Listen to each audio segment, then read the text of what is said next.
I'm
going to take a break. Thanks for stopping by, guys.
All right, so that wasn't quite an hour.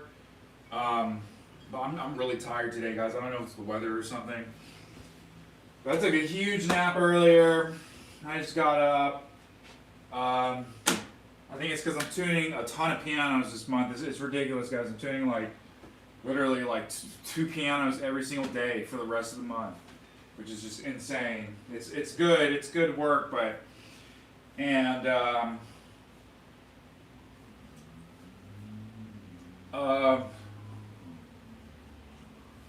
yeah, the most recent one is going to be interesting because it's a player piano. I like player pianos. A newer one, a much newer one, not the pump ones. It's got like all the new circuits and stuff, like non-floppy. So I'm real excited to mess around with that. So I also wanted to let you guys know about the problem. So if you saw my last live stream, I did 4 hours of cleaning that still needs more. I'm going to get into that of this other piano. So this piano was given to my church, essentially with a. I mean, we paid a small amount, but it was a huge donation for them to get it there with the delivery and stuff too. So we really appreciate that, and it's a really nice piano. I'd like to also just repeat some things about the Knabe piano. It is actually still the piano in use by the Metropolitan Opera. It was the piano that the Star Spangled Banner was written on. It was actually a square Knabe, but nevertheless it was Knabe. And then also, now I'm reading a lot of different things. It seems Tchaikovsky actually was sponsored by a lot of different companies, but he was also sponsored by Knabe at some point. So, so the main things about that piano now, like aside from the tuning, and it's mostly original. There are replaced parts and stuff, but I mean the piano is literally exactly 100 years old. I looked up the serial numbers for this, which is 100. It's 105 XXX. You go look this up for Kanabi. So it starts kind of like from 1926 and it skips like 4 years. So there's an only estimation that this was 1926, 1927, 1928. It could have been any of those years actually. So I think with more research I could probably narrow down the year. But nevertheless, it's 1920 something. And so essentially the piano is literally exactly 100 years old. And that's what I enjoy about it so much, just because it's just like violin players want to play all these violins, from hundreds of years ago and stuff. Same thing with these. What I was telling another person, like I was saying, American-made piano, where pianos were just not made the same after 1940s, 1950s. Definitely the 1960s was like the very, very end of it, and definitely into the 70s with the introduction of plastics and stuff, like huge amounts of plastic everywhere.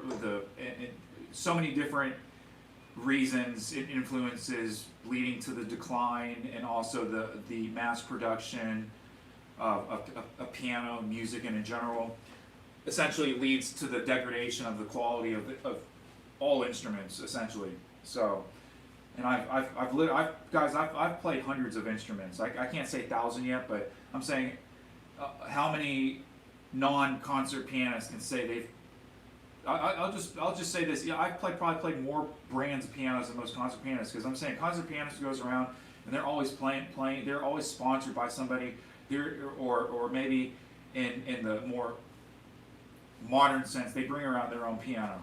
But essentially, everyone is just playing like 90% Steinways and then like anything else. So what I'm saying is all these just like weird in between pianos. Like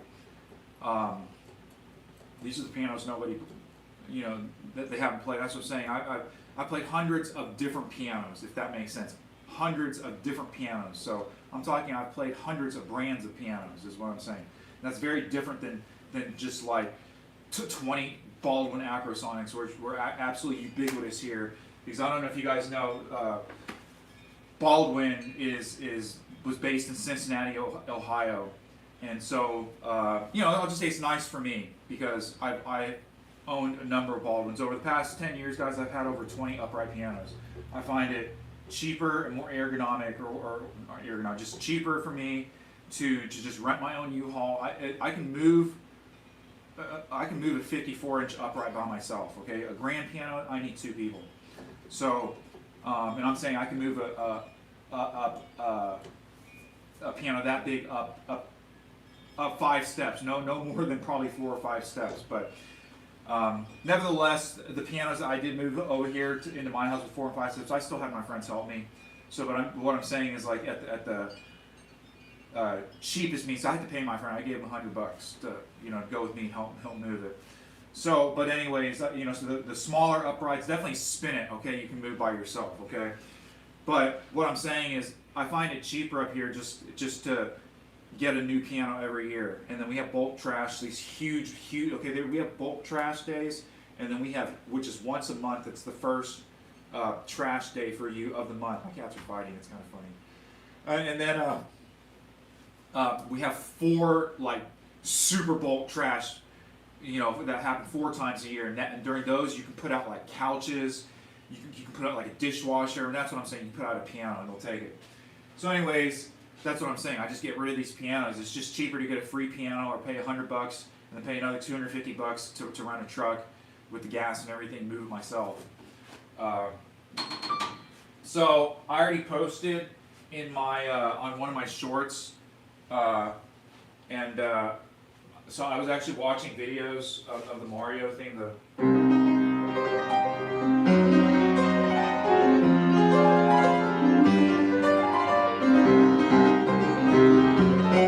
I was actually watching it earlier, so that's how I learned it. But what I'm saying is, I use that because I use that tune for my most recent short, and that's what I want to show you. These Tales from the Crypts DVDs I got.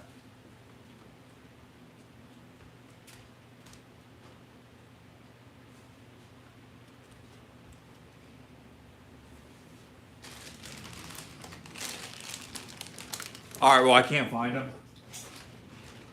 So I'm going to talk about one of my cats. Everybody that has cats know they throw up all the time.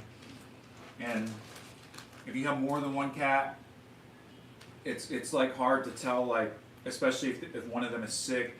I mean, at first, to see like which one is having the throw ups and the diarrhea and stuff. And sometimes the throwing up, it's related because, like, I'll say my cats, I let them, not now anymore right now, but during the warmer months and stuff, I let them outside. And they want to eat the grass, and I keep trying to not let them, but they always eat it. They can't digest it. They have to eat like special grass. So they may be throwing up because I also have plants because they're eating the plants, or they're throwing up because of hairball. And anyway, so my cat, like, I don't know what they were doing, like at 3 in the morning or whatever. Like, one of them is usually always sleeping with me. Both of them are usually sleeping with me. But for whatever reason, he was up like at 3:30 in the morning, running up and down the stairs. I'm thinking he went downstairs to my, I keep my plants in my basement. And I think he ate some of the plants. And anyway, so he ate some of the plants, and he comes upstairs and he throws up right in the middle of my doorway. Okay, and like, I'm half asleep. So I actually forgot that he threw up, okay? And I woke up, and I made some really crappy, nasty pasta yesterday, and I was eating some chips and stuff like this, and it's just really salty. So I was like really thirsty. So I come downstairs, I get some water, I drink it.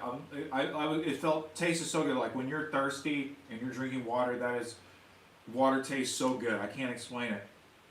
Like even if the water has like chlorine in it, it still tastes good if you're thirsty. So anyways, so I come back upstairs, and when I come back upstairs, man, I stepped in his barf, man. Oh my God, I thought it was poop at first. And my cats don't do that, but that's just what it felt like. And then I looked at it, and I stepped on it where my toes were. So like it like grated through all of my toes. It was just disgusting, and it's just not what I wanted to do at 4 a.m. in the morning. So he threw up in 2 different clumps, and I saw on the very first or second clump, there was a hairball. So it was a hairball is what he was throwing up, okay? And then I had like this shirt laying on the ground, and like he like had the smallest amount of throw up on the shirt, and I was like, why do they always want to throw up on the carpet? Or like also it's like the carpet for my place, it like ends like in my kitchen I don't have carpet anymore, and it's like they'll this is so like I have these huge rugs now, okay, that like extend from the kitchen into the carpet area. One, because I walk across that area so much, but two, because they also throw up, and it's just like, look, can you guys just not throw up in the place where I can just clean it up easily? You guys just like walk 2 steps and they throw up right in the middle of the carpet. It's so annoying because depending on how long, it's usually always the dry food. Depending on how long and how much water their food has absorbed, it becomes softer more or less. Or like what I'm saying is like my white cat has a real small stomach, and like if he'll just eat food and throw it up because he eats too much. And in those cases, as you can see, like the food is like, it's like still shaped like the food. It's barely even like exploded. Versus like when it's been in their stomach for a long time, it comes out like this big poopy mush. And anyways, that's what it was. It was this big poopy mush. My cat is just like staring at me like, yeah, you're talking about me, right? Exactly, I'm talking about you. So anyways, it's just part of having cats. And they're going to the vet for their yearly exam. Because so my black cat is going to be 10 next year. This white cat who's coming in frame now, maybe you can see him. He's about to be in frame. He's a few years. I actually don't know how old he is. I just estimate he's a couple years younger than him. But anyways, he's on a special prescription diet because he was malnourished by his previous owner, like to the point where his growth was stunted, and it goes for everything. Like his urethra is really, really narrow and just not developed. And then plus I'll just say it like this: it's like humans with skin like in general, like animals that are darker. Like I'm talking about cats, like with the dominant genes. You know, this is the same thing with humans. Is what I'm saying. The whiter, the more blue eyes and blonde hair you get, that's more mutations. You know, and so it's like when you're seeing that, I've always found that funny because that's like, yeah, you may think that's beautiful, but that's actually like the thing that's sticking out that's wrong. And so, I mean, like when you really go down and like study our DNA and stuff, you know, like all these colors and freckles and stuff. Those are the things that increase cancers more. That's why white people get cancer more for everything. Everything causes cancer in them because they're all mutated. You know, and I'll just say, as an Asian, I'm in between. I'm in between the black and the completely white. But you know, we still get it too. I mean, I'm still human, so I'm still gonna get it. You know, my dad passed away from cancer, so you know, we get it. But what I'm saying is, more people are prone to. What I'm saying is, like, you put a white person with under a bunch of UV light, and then you take a black person. That black person is gonna like not develop any symptoms. You know, if anything, their body's gonna like be really robust in that environment because it also knows how to utilize. You know, the thing about white skin is you've not only lost the pigmentation, you've also lacked the ability to synthesize vitamins that require UV light. So, you know, again, my channel is not a joke. My background is medical technology. Again, I've dissected like 52 humans, you know, real humans. We cut their faces in half, and I saw how every single one of them died because most cadavers are donated like that. So, you know, that's like my expertise, you know, outside of music. And anyways, that's the way human genomics works. You know, and again, like another book I recommend that you guys read. My genetics teacher recommended to me. So if you guys are wondering, yeah, my stuff doesn't come from anywhere, but it's this book by Brian Sykes, and he has 2 books. And I didn't show this book. I actually thrifted the second version or the second follow-up to the book. I've been looking for it for years. I read the first book. It's called Adam's Curse. It follows the human Y chromosome genetically throughout the beginning of history all the way up to modern times, and it explains every facet of humanity, from music to sexuality to religion to wars and everything. And it's very interesting because all this trans and LGBTQ stuff, I don't deny that doesn't exist and stuff. But what I'm saying is, when you read this book, you see how actually real little it is. That's the same thing with the greatest example of analogy for this is it's more of a mental disease that people are having rather than actual an actual genomic or DNA backed reason why they're like this is also celiac disease. Because celiac disease is 1 in 10,000. Okay, while that is quite a high number, that's really not in the general population. You know, and it's so, you know, you go to all these. I used to be working in a high cuisine French restaurant, and they like sold like $1,000 bottles of wine, $10,000 bottles of wine actually. It's ridiculous. And so, anyways, but these people be coming here and be ordering gluten-free everything. Gluten, you had to like give them gluten-free pasta and come out with special gluten-free bread. Those are the stupidest orders. And anyways, but we did it. And all I'm saying is, like, maybe you are, but in all likelihood, most of these people were probably not gluten-free. You know, just like all these people doing keto diets and whatever. I'm not even getting into it again, because again, this is my expertise, like nutrition, diet, background, strength training, you know, and especially medical technology and the foot and how you walk, because that's my background, podiatry, you know, outside of music. My channel is not a joke. Clairvoyant, astral projection, ARE, Edgar Casey, writer, athlete, martial artist. Yes, I'm a black belt in Taekwondo. I studied that shit for 15 years. I did it. I sparred competitively through college, you know, and I was a long distance runner at one point. I also did, at one point, was enormous, like way the fuck bigger than I am now. That's what I'm saying. Like all these people that work out and stuff. I'm not saying that that's cool, but what I'm saying is like when it really comes down to it, and if you really wanted to offer some true intellectuality, bodybuilding becomes the absolute least art. You know, I'm not saying it isn't art, but what I'm saying is like music is like the highest art. That's why it's pairing with ballet and visual art and stuff. It's always coming back to music and this expressive sound, you know, which can be instantly made and understood, unlike a picture which takes time to develop and understand. So those are my beliefs about art and stuff and whatever. So everybody can have their own beliefs, but that's what I'm trying to say. Like there's every art can you know, I learned this from my drum instructor, because yes, I do play drums as well. I played drums in high school, you know, and You know, I'm an oboist, organist, flutist, clarinetist. You know, I know all these other instruments and whatever. So, but what I'm saying is my drum instructor, because I had instructors for like every instrument. Okay, you know, he was really fucking good. Okay, one of the most amazing musicians I know, and that's how I learned a lot. Even the stuff I play on piano, I learned from drums. So the stuff I do, a marimba, xylophone, because I played all that bells and snare drum and whatever. Percussion is its own world, okay? Percussion is its own world. I'll just say that. I just feel like I got like my footstep in there with the percussion. And, you know, I only got this opportunities because oboe players don't march in the band, so I had to learn pit instruments. So anyways, and obviously I play piano, so they put me on marimba and stuff. So anyways, but nevertheless, you know, you're not just playing marimba. You're playing like so many other instruments, you know, that are not in the orchestral setting too, by the way. So, anyways, what I'm saying is he had this funny quote about like art and stuff, and he was relating it to the drums and the music, but like he was always relating it to basket weaving. I thought it was so funny. It was basket weaving, but it's true, and it's like, you know, if the basket weaving is truly becoming your thing and your intellectual art, it's going to open every art to you. You get what I'm saying?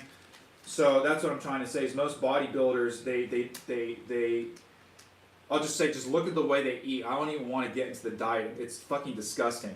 And then their toilets is even more fucking disgusting. I wish every bodybuilder would start just doing a documentary about their fucking toilet and how fucking much it gets shit in and how dirty it is and just how overused it is. Because realistically, even with like using steroids and stuff, how little your body is actually putting on per year, per month, whatever, compared to the amount that you're shitting out your body. It's absolutely disgusting. So, and you see the stuff that they eat, and they prepare it, and it's so disgusting. It's like a prison meal. I don't care what they say. It's fucking disgusting, and they're just trying to eat protein and get everything in powder and pill form. You know, and it's like the one vegetable they eat is broccoli. I'm not saying broccoli ain't bad, but it's like, that's it. And then like, it's just disgusting. There's no art in anything. Everything becomes about consume. Like exactly like I'll relate it to the book which I recommended. You know, Adam's Curse. You know, if you guys didn't know, the Y chromosome is a mutated version of the X chromosome. So the male species is a virus, is a mutant. Okay, so just if you didn't know that, wow. Okay, but there you know that now, and that's what that book is about.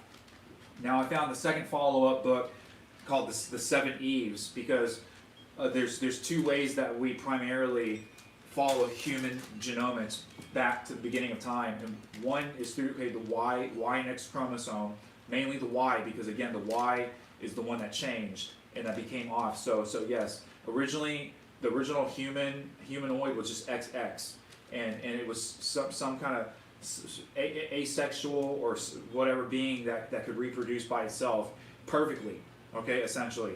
And then once something happened and went wrong, you know, and there's probably a lot of things that went wrong, but finally something went wrong with the Y chromosome and where it was still viable. And then it just changed everything, okay? It changed history forever. So we have that. And then this is the other reason why you're like, well, how do you know that the X isn't a mutation of the Y? You know, and how do we know that? Is because, again, now the second book, the Seven Mother Eves, because we follow, we've learned to live symbiotically with mitochondria. You know, like there's video games like Parasite Eve, it's all about mitochondria, but the mitochondria is not our DNA. It's an organism that was completely not us, and it just happens to be, we live symbiotically, we're absolutely dependent on it to make ATP. That's what it makes. You know, ATP to make all this stuff, the energy for your body. But you can follow the genomics of the mitochondria back to seven Eves, and essentially back to one Mother Eve. You know, this all ties back to religion with Mary and Jesus and everything. I'm not going to get into it, Edgar Casey, and that's what I'm saying. Like, once you start reading and learning all this knowledge about everything, you know, it's like, all I'm trying to say is just like the classical musician who cannot improvise at all, or vice versa, or you can't write, you know, and just like Picasso, people think they can just fucking come out and start being Picasso, but people don't realize that Picasso is absolutely fucking trained in all the fucking fundamental arts before he decided to go weird, you know. And that's what I'm saying. That's why you have all this avant-garde music of people that absolutely fucking don't understand any of the fundamentals of any of the rules of music. And they try to, I'm not saying that whatever crap they come up with isn't good or doesn't sound unique. But what I'm saying, it has zero foundation. And what do you mean? Well, if we have you have to have foundation to break foundation. Okay? And that's the reason. There needs to be foundation. There already is. And I'm just saying, if you have, you're going to have something different. But what I'm saying, it's just going to be different, and it's going to be irrelevant because there's going to be no relation to foundation, you know. And the best example of this, which I could say is still in foundation, is the composer Harry Partch. And you look up Harry Partch because he invented essentially everything for himself, down to his own instruments, down to his own instrumentation and notation. So that's, you know, he broke everything back down to math and everything. So it comes back. I'm saying that's what I'm saying. The foundation. His stuff still came down to foundation. So though he made it up and it was all different, he still mathematically broke it down to where you could essentially transpose everything back into Western harmony. And that's what I'm just saying. That's what you don't have with all these other people that just think they're Picasso, you know, in every art. And it's everywhere. It's permeated everywhere. And that's why you have TikTok, and that's why you have these people with like yellow hair, these people just like yelling everywhere on campuses. That's why colleges are just absolutely the worst fucking place to be now. It's like I'm so glad I fucking graduated college decades ago, man, because I could not do it again, ever again. Especially with AI and the way, even minus the politicalness and the people that are coming there. I'm just saying, just the way that tests and things are taught. You know, I liked it when I was there. It was kind of crossover, like things were crossing over from the book, but you still used your laptop and you still bought the books. You know, things are like completely not like that nowadays, and everything used to be all about buying books and getting your books, and now it's completely not that. It's all about reserving and double clicking and make sure you Amazon this, and which is cool, but what I'm saying is I could not do it. Could not do it fucking at all. So, I'm glad I did it already.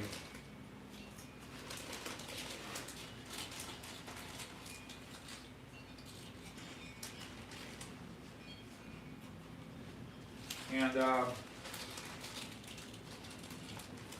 yeah, so I'm just saying, like, I'll just say there's none, okay, again. Unless you're talking about the same shit I'm fucking talking about, Charity and ARE, you're not talking about what I'm fucking talking about. So, that's just that, you know, and I really wish there would be a movement, you know, a larger movement to realize these things, you know. You know, to give you an example, one of the stories, there's just so much about Edgar Cayce that people don't know, and then all the information about him online. I'll say, yes, you can find out the stuff that I'm talking to, but what I'm saying, what comes up most popularly and under Google and AI and stuff, it labels him as just some weird mystic or something, and it mentions nothing about his religion and nothing about Jesus, which was completely all he was about was Jesus Christ, you know, and so that just baffles me. What I'm trying to say is he outside of reading the Bible twice a year for 40 years and teaching a men's Bible study for all those years and all this other religious stuff that related to the Bible and Christianity that he did. He also had a very small circle of people, and these are people. No one's watching. No one cares about this shit. Every time I talk about this, no one cares. So, anyways, let's just repeat it again. All these people are related to him through past lives, and it's very interesting when you study like the past lives of Jesus and other people, Moses and other people. It explains so much about the Bible and all other religions, and it makes sense, you know. And then you watch Ancient Aliens and that Tukasukalakalis guy, you know, he's kind of crazy, but then wow, that stuff starts making sense too. And then just like this Mayan American history book, which I got, all that shit makes sense. I'm recognizing shit out of that book. That's ancient alien type stuff and clairvoyance and non-earthly plane type of stuff, you know. And I'm just saying, and if your mind is never open to this type of stuff, you're never going to reach it, you know. So it's kind of like that same type of thing, like you only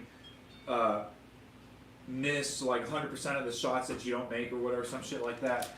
So essentially, just keep trying, type of thing, or you have to try to make a mistake and whatever. That's what I'm saying. And so, you know, if people aren't saying the stuff that I'm saying, then it's like below me, absolutely below me, below what I'm trying to do, below any interest.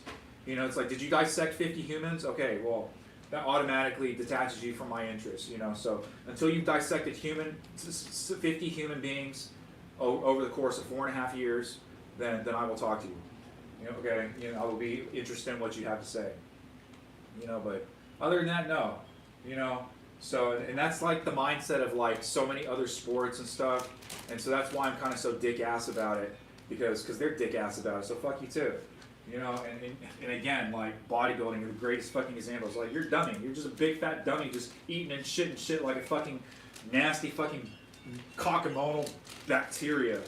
Pneumococcal, you know, and no one wants to fucking have you. Everyone wants to wear a fucking face mask around you, spray you with shit, sanitize, UV this. Especially me, I don't want to be close to that shit at all, man. 10-foot clown pole, keep that shit away from me, motherfucker. So, but what I'm getting at, so this, because I got another viewer now, so he had a very close circle of people that he was reincarnated with over and over and over and over. And these people, finally, if you guys believe it or not, the person who's speaking through Edgar Casey through the most of his life is the Archangel Gabriel. Near the end of it, when they start getting angry, if you got to know the personalities of the angels too. It's Archangel Michael, and Michael is the one that sets it on fire. You know, it's kind of like what he's known for and stuff. But what it comes to is he had this special study group that was receiving the lessons, new lessons of God. These are like new books from God. Okay, and they were only given to him in these study sessions one at a time as they mastered the lesson. A lot of people don't know it took them 10 years to master the first lesson. And then you're like, what was the first lesson? You know, what took so long in this Bible study of only like 5 or 6 people for them that God would not allow them to advance for 10 years? You know, and of course, no one's watching. No one cares anymore. You know, but it was cooperation. That was the lesson. That was the first lesson, was cooperation. And after that, the remaining like 20 plus lessons, there's like 28 of them, just came like butter over the course of years. And so, anyways, extrapolate that cooperation of 10 years among the 8 billion people in the world, and that's why we have problems. Okay? So, anyways, Archangel Gabriel spoke with them for about 9 years, and then that last year, God was fed up with them. And that's why he sent down Michael, and they traded spots, and he was very different in his approach and the way he spoke to them. And they worked on it, and it took them a year, and after that year, they mastered the first lesson, cooperation. So, you know, this is stuff that, like, I'll just say is nowhere found online. You have to find this in his books. And that's what I was saying. I've read a number of books by him, a few. There's over 300 books written about him. The book which I'm reading about him right now is quite dated, but nevertheless, just like encyclopedias, like I made a big deal about this huge encyclopedia which I have. It's edited by Nicholas Slomninsky, you know, famous music guy. Also has this musical patterns book which I have on my shelf over there. Anyways, but it gives you the opinions of the times, and not only of the times, but that particular person. It was just very interesting. One of the greatest examples is a lot of people don't know about Florence Price, and she's having a renaissance now. But kind of she was known, and a lot of people also don't know about the orchestras in America. That the orchestras in America are really known for different things. So like the Cleveland Orchestra is known for playing like bread and butter repertoire at a very high standard. A lot of people don't know that just not anybody. They will not let any pianist come here. You know, a good example is like Adam Georgi came here.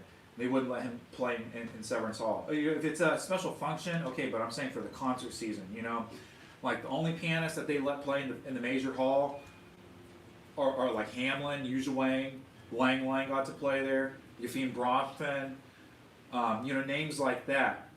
Not to say that Hamlin also had a recital in the smaller room too. I'm just saying Hamlin loves coming here. By the way, I don't know why. Maybe it's because I'm close to Canada, but that's how I've seen Hamlin so many times. Is because he comes to Cleveland all the time. Okay, there's only one time I didn't see him, and I was busy. I was doing this Elvis show, and also I just wasn't interested in the music. He was playing a Mozart concerto. Not to say that it would have. I know it would have been fabulous. Okay, because his Mozart is probably amazing, but it's just like I want to see him play other stuff. So that was it. And then likewise, the orchestra wasn't playing anything of particular interest to me. But like Gabriela Montero came here. She didn't play in there. She didn't play in Severance Hall. So what I'm saying is they have a lot more artists that play in the minor halls. But when they do all these big recordings and stuff, it's only like huge pianists get that opportunity. So versus like the Chicago Symphony, this is what I'm getting with the Florence Price, is they're a completely different orchestra. Like I don't want to say that they're not good or anything, but there's a quote on the internet or a short about Horowitz talking about American orchestras, which I completely disagree with, but this is kind of what he's talking about because he was touring around, and this is what I'm saying. He probably noticed that only a few orchestras were really good. Probably the Cleveland Orchestra, and like that. Okay, just say the Cleveland Orchestra is like literally the best. Okay, but what I'm saying is there's other ones that he went to, like Minneapolis, all these just minor Kansas City, these weird cities with really small orchestras. Kentucky. Not to say that the people aren't talented and stuff, but what I'm saying, so those really small ones are just solely like funded by the city just to have arts. But what I'm further getting at now is the Chicago Symphony. This orchestra is only known for commissions. Not to say that the Cleveland Orchestra doesn't have commissions, but what I'm saying, the commissions with the Cleveland Orchestra, one, it's just like non-existent, and then two, it's more of a modern thing. Like the biggest, most interesting commission that I can really remember was a Serrano, like piano concerto or something was commissioned, or some kind of weird work, and that was just kind of like really out there, and that was probably had to do with Pierre Boulez and all that association. But anyways, like I said, like Pierre Boulez, his association with the George Sell, and so it's just every recording in history that has ever been made, or has been made with the Cleveland Orchestra. So, the Gary Graffman with his recordings, I have on record with all the Tchaikovsky concertos. I believe that's with the Cleveland Orchestra. So, but what I'm getting at, so the Chicago Symphony is known for playing commissions every single year. You can go look this up in their catalog. It's kind of changed in more modern times, but nevertheless, this is still kind of what they do. Is they're just into playing absolutely new works every single year. And so what I'm saying is, in the 30s, they had a commission from Florence Price, and that was how her symphony got played, and that's how people knew her.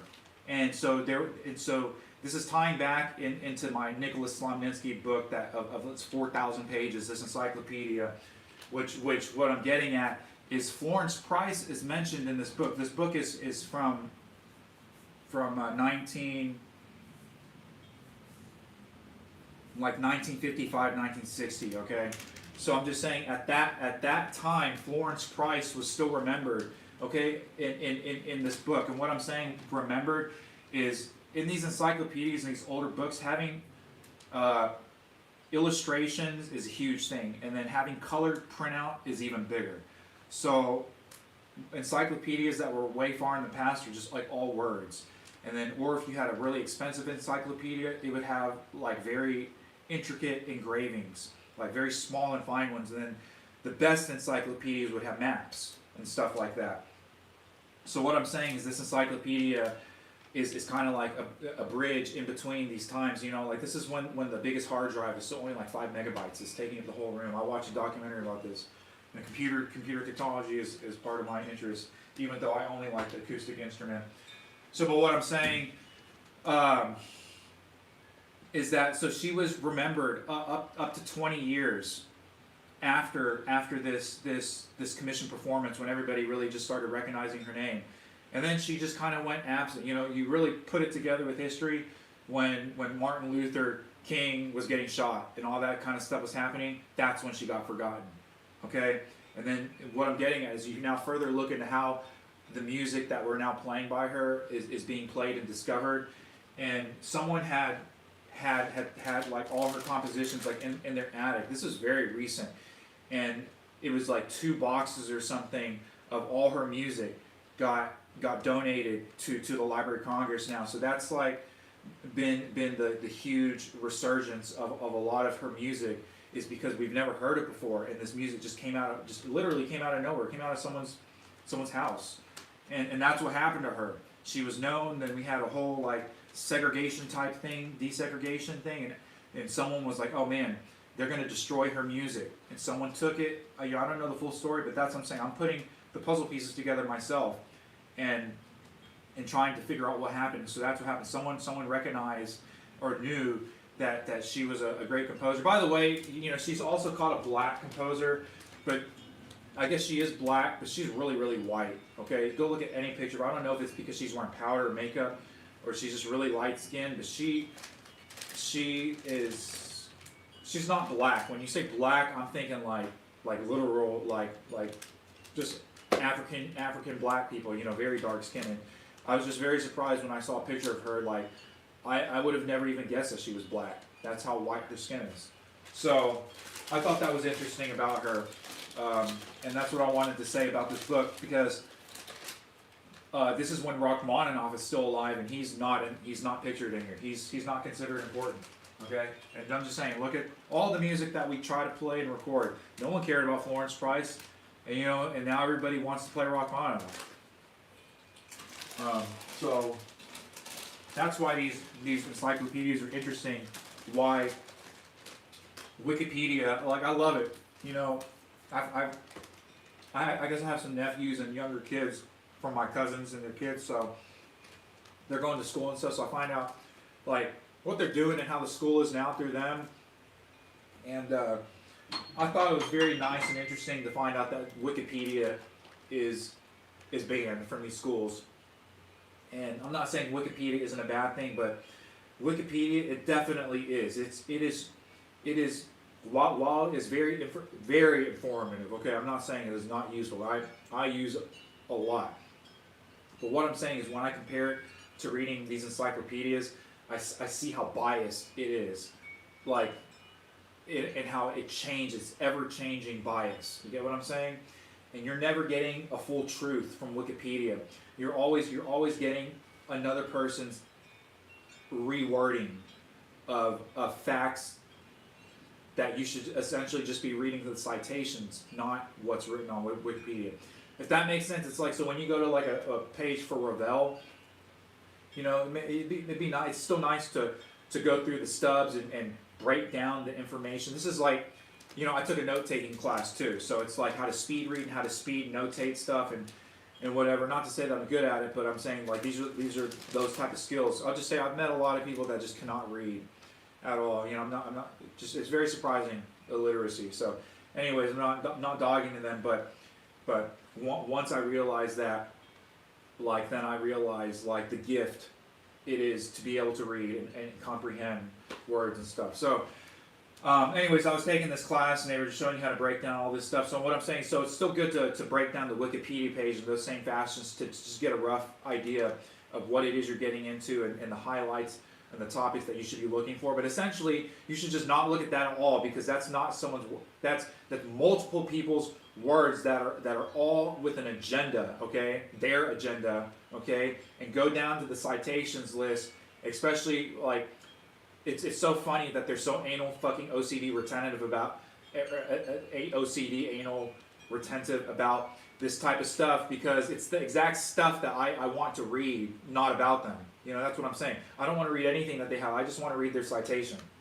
So that's what you should do with Wikipedia. And anyways, that's why the schools ban it. Anyways, so that's my comment about that and why I like the encyclopedias. And this older stuff, you know, again, the knowledge has to be coming from absolutely everything. This is what I'm saying. This is why, like, when I hear people play, I don't feel it at all.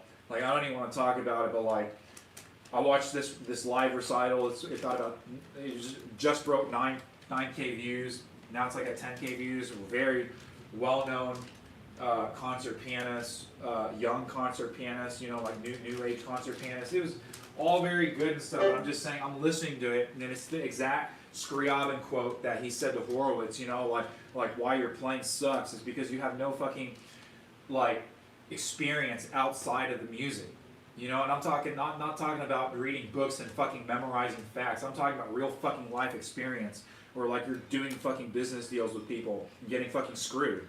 You know, because that's experience is what I'm trying to say, and that's experience like that I don't hear in almost everybody in the Chopin competition. I didn't hear it. Maybe two people I heard a little bit of struggle, but everyone else I could just tell it's like they've had all their shoes tied for them. Like every meal made for them, everything done for them, you know. And I'm not saying. I guess that's what it takes to get that kind of sound, maybe, but not the interpretation. You know, I'll just say I would much rather have interpretation over technique, and that's how it should always be. You should always be attacking music with your interpretation first, not technical, because if you are hearing something in your head and you are never practicing that performance and practicing ways to obtain that performance which you have visioned in your mind, you're never going to obtain that practicing mindlessly. So that's why that quote I just said is true. Why? What I'm saying is why all that Chopin competition, I could care less about anybody and everybody. Like, I watched it this year, I had nothing to fucking do. You know, that's why. I'm more busy right now. But likewise, can anybody tell me who's actively watching anybody that was in the Chopin competition right now? Not me. Look at the shit that I just posted. I just posted fucking this recording of Rubinstein that was not on his like 200 disc collection. You know, posted the clearest version of Francis Plante playing a Chopin, which nobody has watched, by the way. It just shows me the disinterest in it. You know, because maybe I'll just say this particular recording by this guy is the best. I couldn't believe how fucking clear it was. So I listened to it. I downloaded it, so I've listened to it more than it says. So, anyways, but I listened to it good like 30 times, and I think the playing is very idiosyncratic. It probably, you know, it's not Chopin. He's not Chopin. He may have heard Chopin play, so did hundreds of thousands of other people play. Does that make them play like Chopin? No. The man just happened to hear Chopin play. Okay?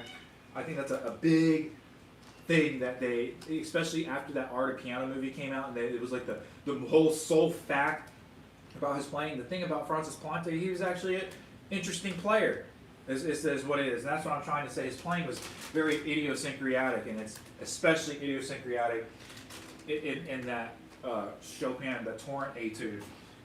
Just so many weird things, which I would never play it like that. But I'm just saying that's what makes Francis Plante. And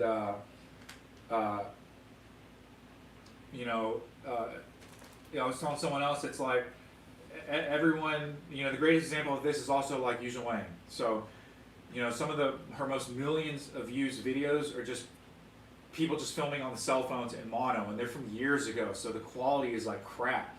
And so I'm analogizing this to listening to these old records like this that are like records made in like 1900 and stuff. It's like if these things aren't your interest, it's like it's below me. You guys are below me. Anything you do and interpret is below me. So, you know, and I haven't found anybody talking about the same shit. Edgar Casey, old recordings, blah blah blah blah blah. All my live stream bullshit. You know, so. But what I'm getting at is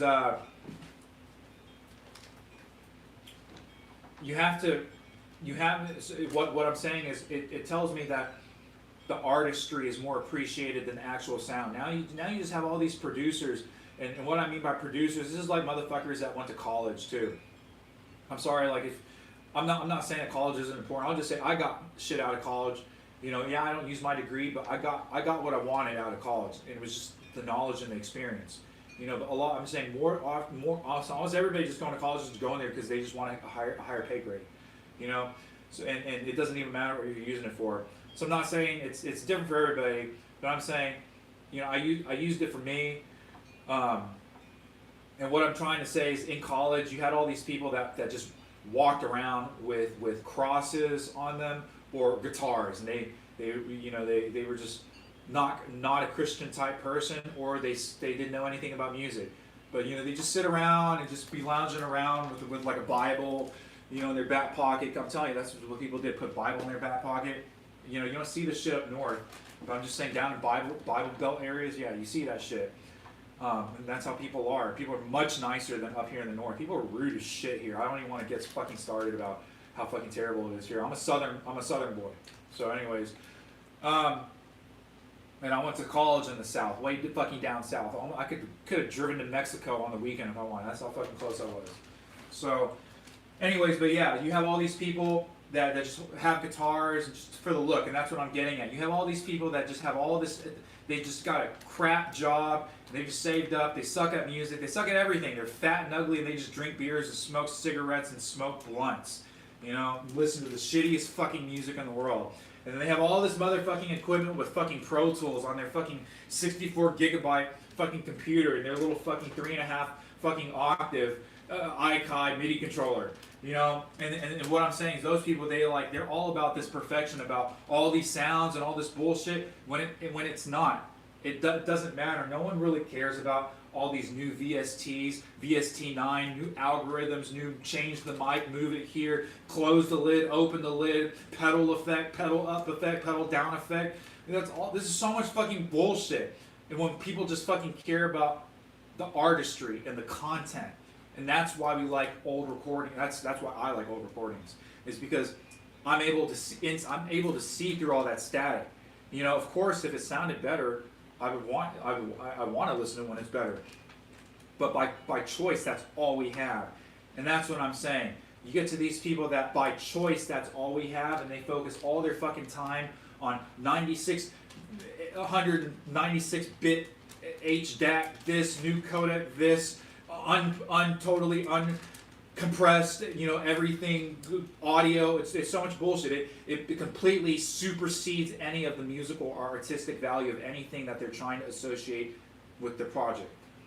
So, and I've been associated with people like this. That's what I'm saying. I paid $400 fucking dollars. I was in this fucking band before. Like, I used to be in 5 bands. Okay, I was like in 3 jazz bands, and I was like in a metal band, and I was in a rock band. Okay, like a country, like just straight up country band.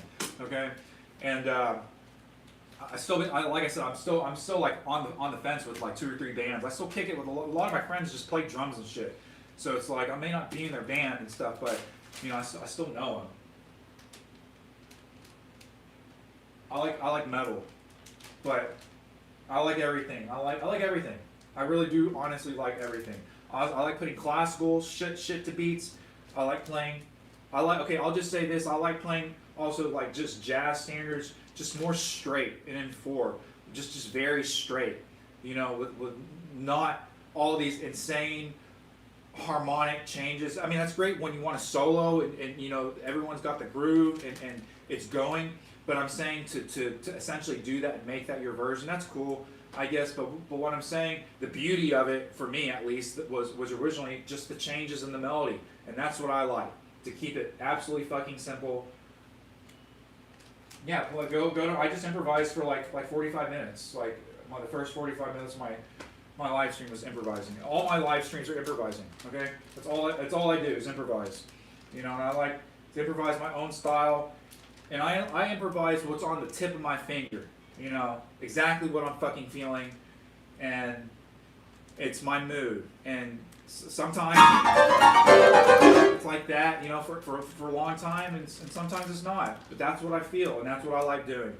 And I don't think people understand that. I'll just say they don't understand that. Again, they don't have the ear that I have. You know, like, okay, I'll just say, could you have gone to the Ligeti concerto, which I just heard, and enjoyed 100% of that? And if you didn't, and you didn't understand everything upon first fucking hearing and have like life revelations, then no, then you're not on my level. You know, it's below me. Okay?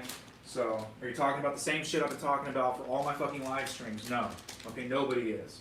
Okay? And like I'd also like to say this, because I'm sorry, I'm a little bit motherfucking pissed right now. Because I was at fucking Home Depot earlier today. I was buying some shit for repairs. Fucking Brasso and super glue. Okay?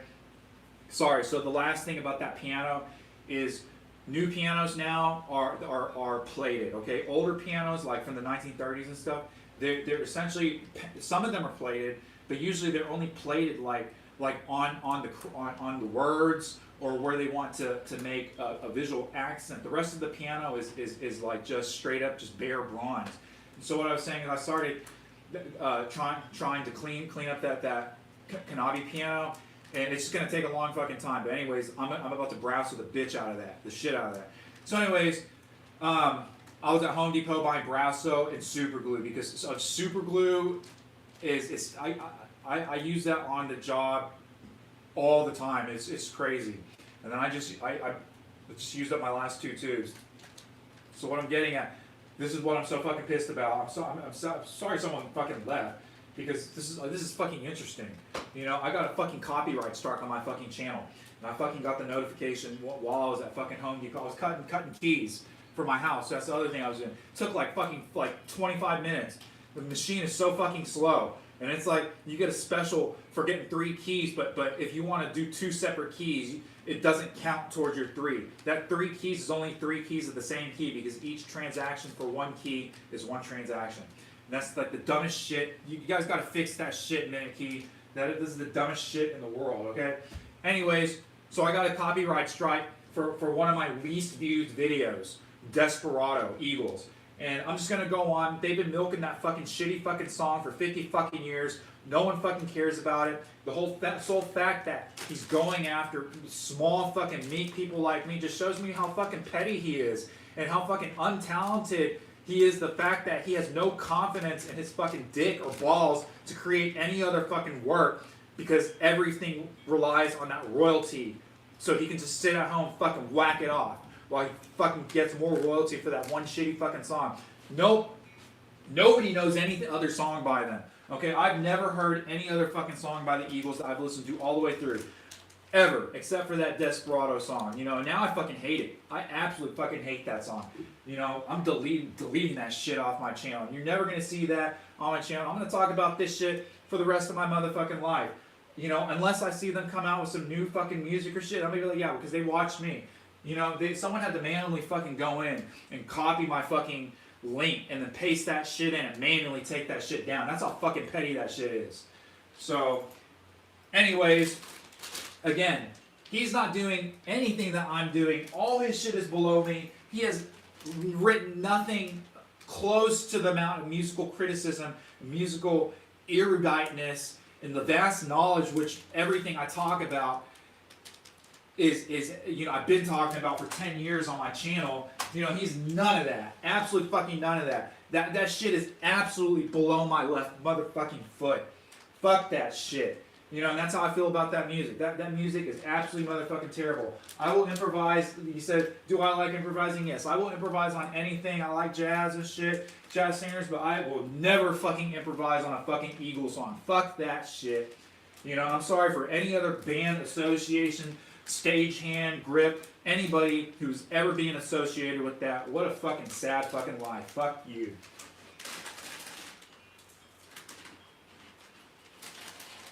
So yeah, I didn't post that on my wall. I really kind of wanted to, the notification. But I just don't want that shit even tainting my wall, so I'll just talk it on my live stream right now.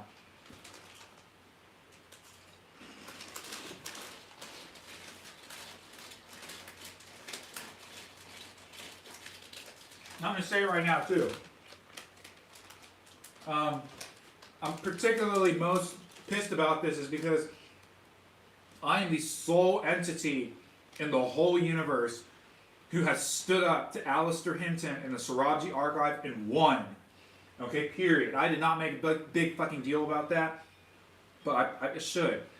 And yes, so I won against him. The YouTube, they sided with me. YouTube gods sided with a meek person like me. And all I'm trying to say is I even have the comment of him which he deleted, saying he's wrong and I'm right. Okay, because again, he's a person who cannot admit stuff. I'm not even going to get into this. This is the whole other situation, which again is below me. So it's just like I've moved way the fuck past on. But likewise, I want to make a big deal about this because no one knows about this shit. You know? So hopefully someone watches this, leaves a comment, and then my next live stream, I'm gonna say the same motherfucking shit again. The same shit I say every motherfucking day, Pinky. Just like when you go to church, you hear the same fucking message every fucking week at church. You watch my live streams, you hear the same fucking message every fucking day.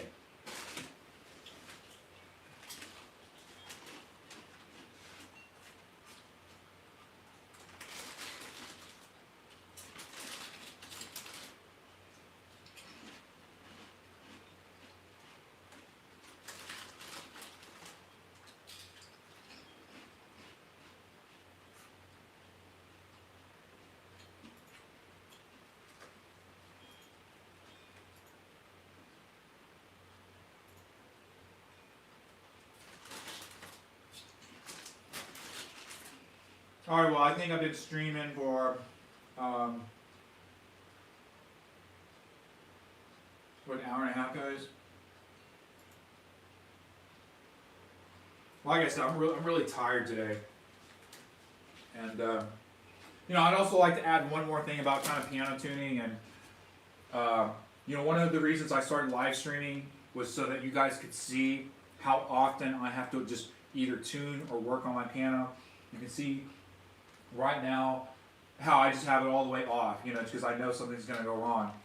So what I wanted to get at is a lot of people, they have no idea of what tuning a piano entails and what to expect when the tuning is done, okay? Like, what I'm saying is, they think tuning a piano, whoops, that stuff just came out of my mouth. They think tuning a piano is like painting a wall. Or like finishing a puzzle, and it's like once the puzzle is finished, it's like there and it's a pretty picture forever. It's like no, tuning a piano is like doing a 1,000-piece puzzle, and then the second you fucking leave, a toddler comes in and steps all over and breaks every fucking piece. That's what tuning a piano is like. And it's like again, chemistry and science, entropy. There's all these forces of the universe, and that's what I'm saying. We're always against entropy. And the world the universe is always trying to go against chaos, and we're always trying to put it back into perfection. And a lot of people just don't get that. They're like, how long is my piano going to stay in tune? I'm like, look, the second I fucking close that motherfucking door, it's going to go out of tune. That's exactly what I tell them. And they're like, so most people understand that, okay? But I'm saying at least half the people don't understand that. And they're just so surprised. They're like, one, why did I just pay you so much money to do this? I'm like, well, look, did you just see? You just got a fucking free piano off Craigslist. It's got rat shit all in there. I didn't even charge you to clean that nasty shit out and fix all these fucking keys and all this other bullshit, which I just didn't charge you for because you just can't wipe this shit down yourself, okay? Anyways, that's aside from it. That's part of my deal, so I'm not complaining about it. But what I'm saying is people that don't understand that, that's a compliment because I'll just have had customers complain to me about that, and I'm like, look, you want that? That's another package, lady. You really want someone to just do what you wanted them to do? Okay, that's another package. And so, anyways, I'm not talking about that. But what I'm saying is, just a nice general wipe down your keys. Yeah, I'll have to do that before I leave. I'll wipe down your keys and stuff. But what I'm saying is, these people they are so confused when you leave and you tell them that their piano is going to need to be tuned again, especially probably in a week, probably in a month, especially do you play or are you just going to sit here? If you don't play it, then they'll probably stay in tune for like a month or something maybe, but yeah, if you definitely start playing it, it's gonna come out of tune the same week, and what I'm saying the most is today I had a customer. And he's a cool guy, that's what I'm trying to say. He's like one of my few customers that calls me back. That's what I'm trying to say. I tuned like hundreds of pianos this year. And out of these hundreds of pianos and hundreds of customers of people wanting their piano tuned, just their shit piano, literally with the brat poop, and it's I got it free off Craigslist type of shit, 4 people called me back to have the piano tuned again. and I'm just like, wow. So I always tell people, look, you could go on any other website, they're going to say 6 months or every year. And then I use the example of the college here, the community college here, which I've been trying to get this gig for a really, really long time. But they have like, I want to say anywhere from like 12 to 15 pianos within the whole department. The majority are uprights, but they got like 3 or 4 grand pianos as well. And anyways, they tune all those pianos once a month, and like what I was in the community jazz band. That was one of the bands I was in, was the community jazz band. So like I did that to get access to all the music stuff without being a student. So that was kind of the way in. It was kind of interesting. So I was able to join the jazz band but not be a student, but use all the practice facilities but not be a student, because they charge you for that, is what I'm saying. I took no music classes there or anything, but they, it's plus the teachers let me. I knew the, thanks Kira Seaton, that's the name of the lady, she's head of the department. But what I'm saying is like, but she's only there till like 5 p.m. The jazz band, this is what I'm saying, the jazz band met like at 7:30 at night. So the school, the jazz like band class or rehearsal, I'm not quite sure if it was an actual class. They just utilized the space, and the school, the community college just happened to be open during that time because that's when certain people take night classes. So the whole music department is closed. That's what was so cool about it. Everything was closed, but like I could still go into the piano lab and like use all their silent pianos and midis. I did that sometimes because there was always people practicing there. I'll just say that. And there was only 2 practice rooms that were nice. By the way, it's a Charles Walter piano, which are super nice. So I like Charles Walter's pianos after playing them. But what I'm saying is, yeah, they tune all their pianos once a month, and so I tell that to all my customers. I'm like, they tune their pianos once a month, and they're just so surprised. Like, another thing that I also tell them, I'm like, look, lady, sometimes I've had someone pay me double the amount of money. This was like, I saw this in a Facebook group right away, and so I was on it, and I just happened to be free. But some people are willing to pay this because they want a piano tuner on the spot as they do the recording. And I understand, because as you do the recording or as you do the take, notes come out of tune, and they need the notes to be in tune. So they pay a tuner, and that's what I'm saying. I've only done this one time, but it was just really cool. I'd never had experience like this, because the guy literally, he said, what is your fee? I will pay your fee and double. And I was like, are you serious? He's like, yeah, but you need to be here in 30 minutes. So I hauled my fucking ass out, and I got out over there. And anyways, I didn't do much, is what I was saying. I was there for a long time. I was there for 4.5 hours, okay? Which was kind of cool. I would say it was long, but I was just kind of, it was like, I considered it free studio time, just to seeing how these pro dudes are doing their studio. So it was cool because I didn't have to pay, and I got to just sit there and watch them do this shit. And then, like, no joke, I only retuned the piano like 4 or 5 times. It was like already in tune when I went there. The guy said, we think this note is bad, so I did. I fixed like one note. The note was good for like 2 hours, and then like 2 hours in, I don't know, maybe they changed the song and they started using this note more or whatever. But anyways, I essentially just fixed that note like 3 times, and that was it. And then the guy paid me my fee plus double to be there. And anyway, so that's what I'm trying to say about the tuning that people don't understand. It's like, look, in the studio setting, they have a tuner, me, on call. Like, I'm literally there in the studio, and the second that piano comes out of tune, I put it back into tune. And so, it just, because a lot of people, I'll just say they don't want to pay the money either, too. And I'm like, look, people got to understand, look, you live this far away, then there's all these fees for all these contracting fees using these apps and stuff. I'll just tell you, they charge an arm and a leg. Every single app, it doesn't matter. They charge you so much to get a customer, and half these customers don't even talk to you, and you're just losing money on them. And then the skill is what it comes down to. It's like, look, can you tune a piano without hearing anything? No reference tones? Okay, no. Okay, well, I can. Okay, and I can do it in 2 hours.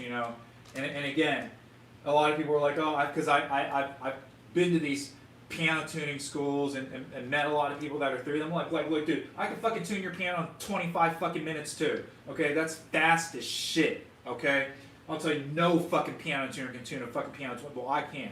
Okay, I'm just saying. But you want me to tune it that fast? It's gonna sound like shit. Okay, so that's what I'm saying. I take my time and I make sure everything is good. I touch every single pin. You know, I rely on my workmanship, just like an American-made piano. I don't even want to begin to talk about how shitty the fucking piano tuners are here, all around here, and how many times they're just screwing me and screwing everybody else, all their partners over. Every single customer, just because they know they just don't play. You know, they'll go in there and they just charge an ass ton fucking amount for doing absolutely fucking no work and doing nothing. You know, so I come across all these fucking pianos. I get to the high end, especially that's always the telltale sign. Get up to this high G, this last bridge of the highest part of the piano, and you'll see that they never ever touch those pianos. I can tell every fucking time. You know, I'm gonna fuck these guys. So that's what I'm saying. I'm starting a new movement, and it's luckily I've been getting referrals too. Thank you, because people are like, yeah, this guy doesn't. Well, I will do my best, is what it is. So I'm trying to improve. And that's again when I had this hour-long conversation with this lady earlier tonight. At least it was interesting, and I'm getting to see her piano. But that's what I'm trying to see. Even after this hour-long conversation, she was like still on the fence about choosing me. I'm like, look, lady, I just gave you like a $100. You should be paying me $100 for just appraising your piano. I told you just everything because we were like FaceTiming and sending videos and stuff. So. You know, that's I'll just say that's essentially, it was an appraisal. I told her everything that was wrong because I could see it on the video. I was like, look, if you still don't want to hire me to tune your piano, I was like, you're crazy. Anyway, so she did hire me. So I'm tuning her piano next Tuesday, which is cool. But that's what I'm trying to say is, I'm glad she understands. I'm just saying some other people don't understand, and I'll talk to them for an hour like that. And then they'll just like never come in. Like, oh, I already had another customer. I've been phone tagging with her for like 3.5 days, and so finally came out, and she doesn't want to pay the fee. She doesn't want to get the piano tuned. She said, "Oh, I'm gonna wait." So which is cool. I understand. It's Christmas time. Times are tight, you know, and people want presents, bills to pay. It's end of the year, fiscal year. You know, getting the piano tuned is the last like budget item. So I completely understand. So, but likewise, what I'm trying to say is when you do want to get it tuned, you know, that price should not be a bargaining point, you know, because that's how a lot of people, I'm just saying, they see it. They're always, you know, it's about the quality of the work, the absolute quality of the work, and that's why art is so expensive, and that's why I'm so expensive, you know, so, because I'm about to start charging a lot of fucking money. A lot more than I charge, and that's why I already sent it out. What I mean by a lot more is this whole year, more than half the pianos I tuned, I did not charge at all for the double and quadruple, triple charging of all these free pianos. You know, I solely did it. You know, I just honest. I wanted just the experience to be able to do this faster, to do it faster. And that's what it's been about, to be able to increase the speed, and that's what I'm saying. Is people are like, oh yeah, I can a piano that's in a piano store, I could probably tune that bitch in like 20 minutes.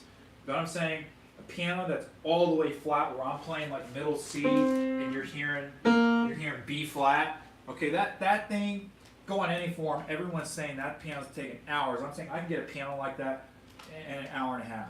I can get it in equal temperament. So I'm just saying that's fucking skill. And I'm just saying, and again, I've already made fun of people like Glenn Gould's piano tuner, like people that rape the fucking stick. It's like, I have my own fucking tuning method. I'm still improving on it. I'm not saying other people don't tune well, but the majority of people don't.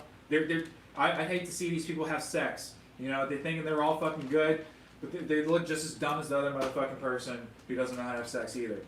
You know? So, you know, that's my comments about that.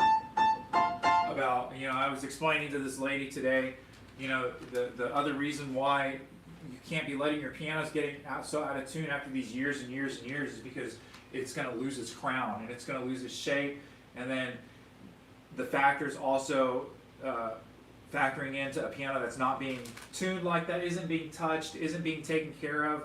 So then you're having humidity, sun issues, all these other things, especially up here in Ohio. It's absolutely terrible with the weather.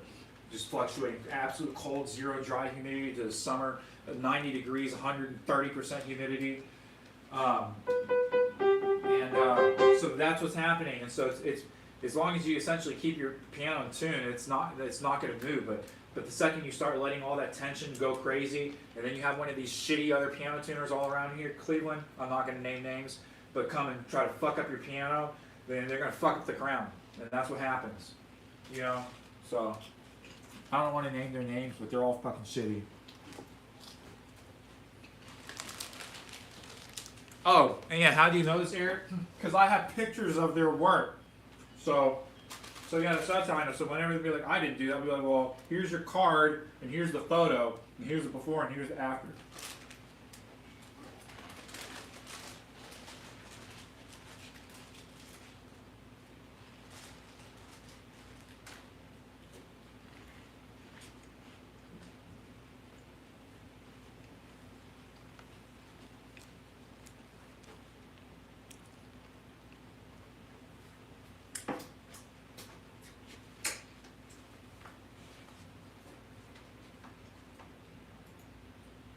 So yeah, I do bitch and rant. I rant a lot, guys. Okay, it's part of my stream. I don't have any other way to vent it out, so I vent it like this, almost like a diary.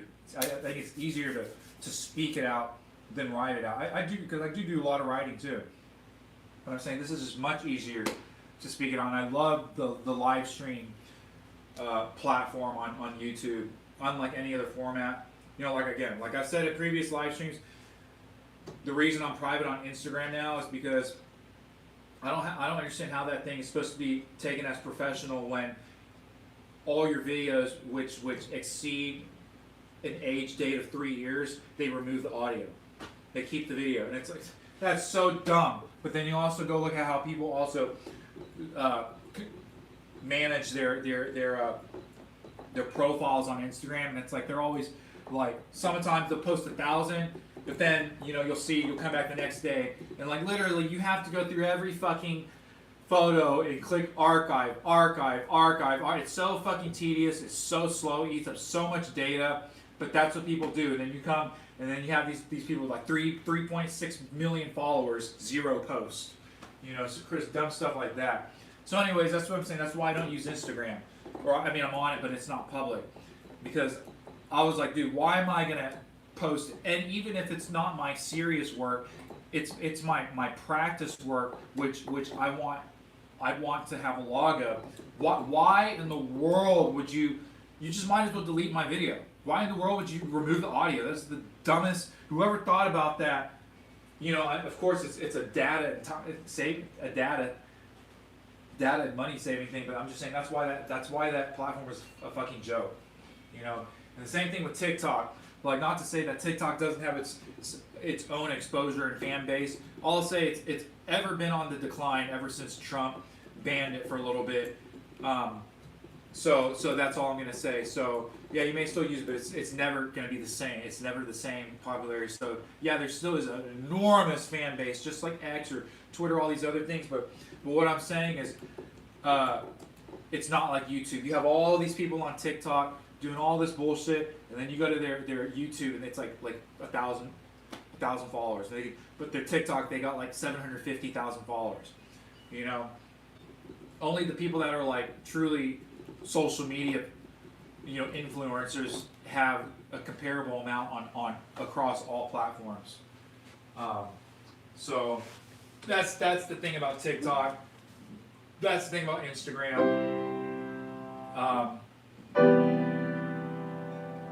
This is why I like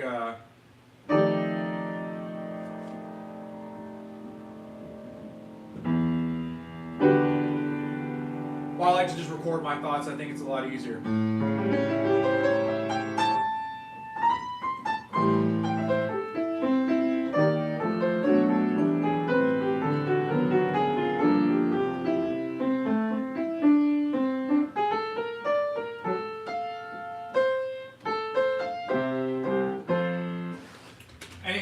so I'm kind of done playing. I play a lot, so it's like I knew this guy already, so I played his piano a lot. So I already played a lot today, and I haven't eaten yet. Like I said, I'm really tired today, guys. So yeah, I'm gonna end it here. I think I played a little bit at the beginning of my stream, right? I didn't hit an hour. I played like 40 minutes.